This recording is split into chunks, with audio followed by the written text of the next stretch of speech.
5 combinaisons alimentaires africaines qui mettent à mal votre santé et qui participent, d'accord, de votre manque d'énergie et de la recrudescence de plusieurs maladies métaboliques. Je vous prie de regarder cette vidéo jusqu'à la fin. La 3e combinaison alimentaire va vous choquer parce que c'est ce que vous répétez tous les jours et c'est l'une des raisons pour lesquelles vous prenez du poids, vous êtes victime de diabète, etc.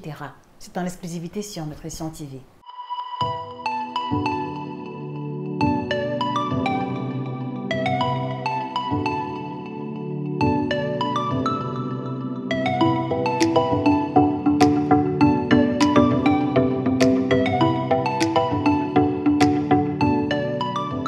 Bonjour à vous fidèles téléspectateurs, je suis Josica, votre spécialiste de l'alimentation tropicale. Mon travail consiste à m'occuper des personnes qui ont des problèmes de santé d'alimentation liés au poids en prenant en considération notre alimentation et nos pratiques alimentaires africaines. Je vous prie par conséquent, d'accord, de vous procurer la collection des 9 ouvrages qui fait partie de notre bibliographie qui vous aideront à trouver des recettes africaines pour maigrir, à trouver des astuces pour diminuer le ventre, à savoir quoi manger, quoi éviter, pour avoir une belle libido, pour mieux vivre la ménopause et pour avoir un bien-être généralisé pour vous et votre famille. Les ouvrages sont disponibles sur Amazon et chez tous nos représentants. Alors ce matin, je prends l'initiative de m'arrêter sur 5 combinaisons alimentaires africaines que vous connaissez très bien, que vous répétez au quotidien même quelquefois et qui ne jouent pas à votre avantage. Attention, le but de la vidéo n'est pas de critiquer ou de saboter, mais simplement de vous expliquer objectivement, d'accord, ce que nous mettons en pratique au quotidien et qui va, d'accord, à l'opposé de ce que nous visons comme objectif. Et donc, l'une des conséquences de ces combinaisons alimentaires que nous prenons tous les jours, c'est la prise de poids. Donc, à cause de ces combinaisons alimentaires, nous prenons beaucoup de poids. C'est l'une des raisons pour lesquelles on a le ventre trop proéminent, on a le ventre qui refuse de partir. C'est l'une des raisons pour lesquelles on a de plus en plus de personnes diabétiques dans notre communauté africaine. Et c'est aussi l'une des raisons pour lesquelles, d'accord, beaucoup parmi vont être victimes de constipation, de gaz, de ballonnement à n'en plus finir.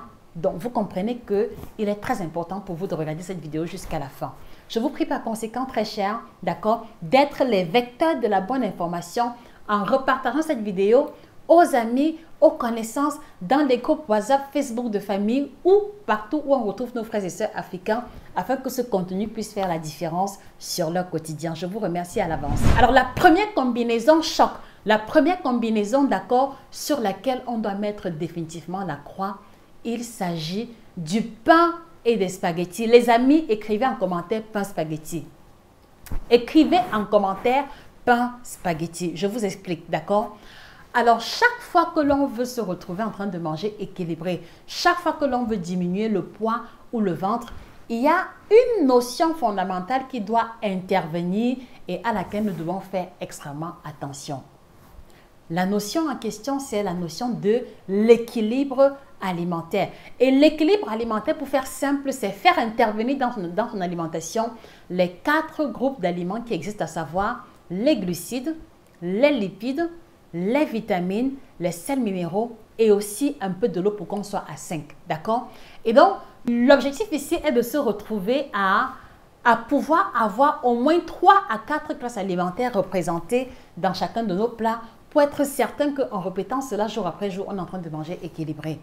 Et donc, le problème sur le pain spaghetti, d'accord, c'est que vous voyez très bien que dans le pain, ou alors le pain, d'accord, appartient à la famille des glucides. Nous sommes d'accord? Les spaghettis, d'accord, appartiennent encore à la famille des glucides. Et pire encore, l'ingrédient principal des spaghettis, c'est la même farine qu'on utilise pour fabriquer le pain. Est-ce que ça, vous le saviez, les amis? Mettez en commentaire si vous le saviez. Donc, l'ingrédient qu'on utilise pour les spaghettis, c'est le même ingrédient qu'on utilise pour fabriquer le pain. Donc, en fait, tous les mangeurs de pain spaghetti, tous les mangeurs de pain macaroni mangent en réalité ce que j'aime bien appeler le pain chargé avec le pain, qui est une tautologie alimentaire, qui est un scandale alimentaire de la pire espèce. Est-ce que vous comprenez, chers téléspectateurs? Est-ce que vous voyez à peu près, d'accord, en quoi est-ce que cette première combinaison alimentaire est définitivement problématique? S'il vous plaît, laissez la réponse en commentaire. J'ai besoin, d'accord, d'avoir votre feedback sur cette première combinaison avant que nous puissions continuer et surtout que nous puissions être sur la même longueur d'onde. Donc, voilà le problème posé au niveau du pain spaghetti. Et donc, vous voyez qu'autour de nous, en cette période de rentrée scolaire, beaucoup de parents offrent aux enfants le pain spaghetti comme étant le goûter à l'école. D'accord? Beaucoup d'enfants, d'accord, raffolent du pain spaghetti à l'école parce qu'ils n'ont pas appris à la maison que c'est manger la même chose d'une autre sous des formes différentes. Donc, je vous prie, chers parents, chers téléspectateurs, d'accord, à modérer, même si vous êtes accro, essayez de modérer la fréquence de consommation et qu'au fil du compte, que vous puissiez avoir une combinaison beaucoup plus intéressante.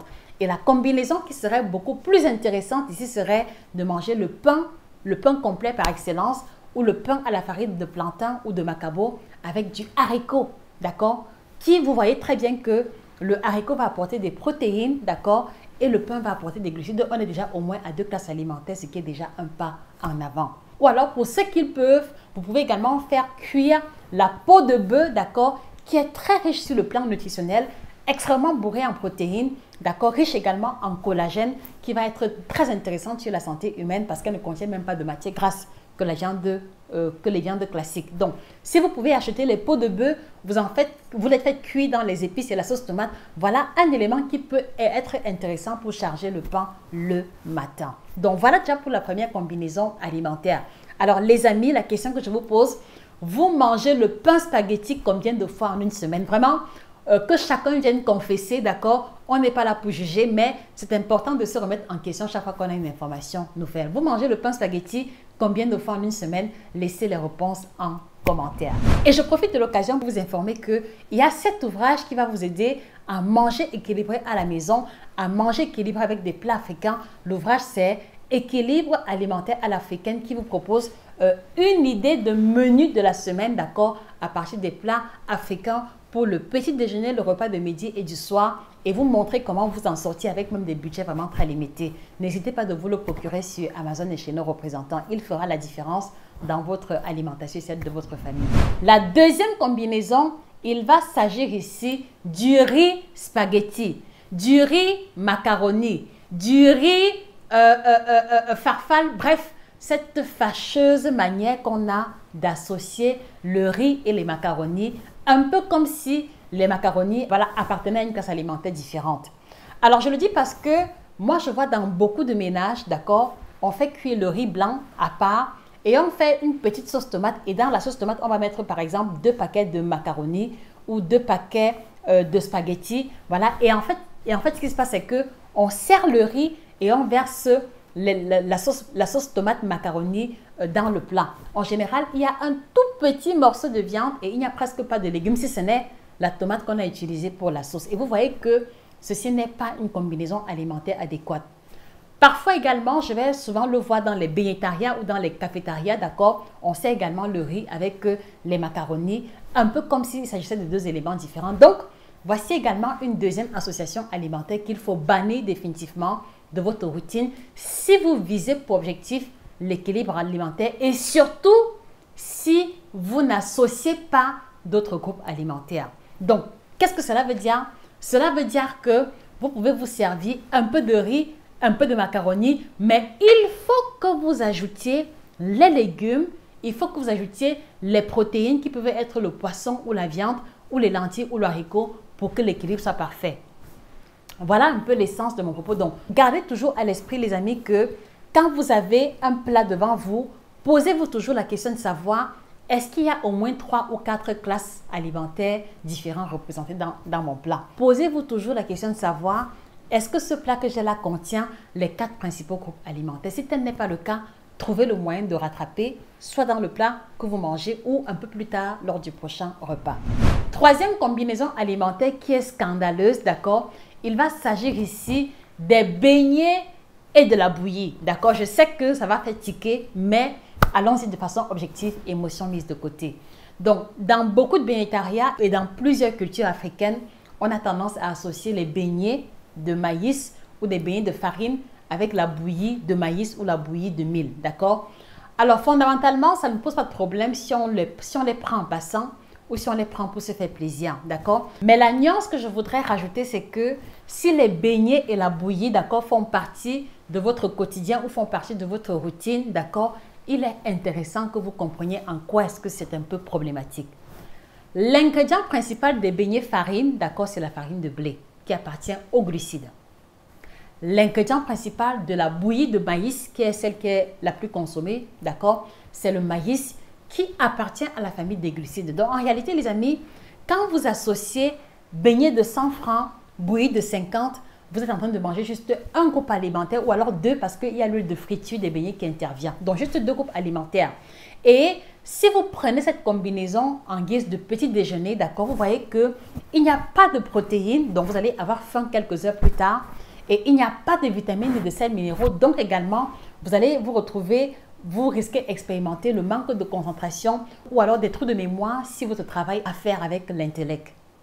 Est-ce que vous comprenez les amis? S'il vous plaît, mettez des cœurs, mettez des likes et surtout, dites-moi en commentaire, voilà, vous mangez les beignets bouillis combien de fois en une semaine? Laissez les différentes réponses en commentaire. Ce sera très révélateur les amis.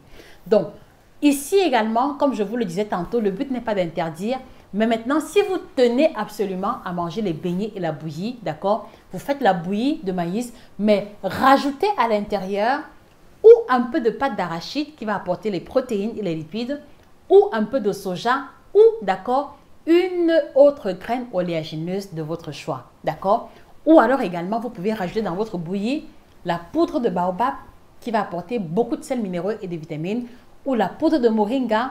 Dans tous les cas, trouvez le moyen d'augmenter la valeur nutritive de votre combinaison beignet et bouillie si vous les consommez au quotidien ou sur une base régulière. Et avec ça, vous allez ressentir une différence au niveau de votre niveau d'énergie, au niveau de votre forme générale au courant de la journée. Parce que ce que moi j'ai observé, c'est que plein de personnes qui mangent les beignets bouillis le matin ont tendance à s'endormir après, ont tendance à rôter après et vont faire une expérience de lourdeur qui va conduire à la paresse ou qui va conduire à la difficulté de pouvoir être au niveau d'énergie maximum. Donc, voilà pour les 3 combinaisons alimentaires, les amis. Est-ce qu'à votre niveau, il y a des combinaisons alimentaires que vous souhaitez nous voir développer ou alors analyser avec des astuces à la clé, comme cela a été le cas aujourd'hui?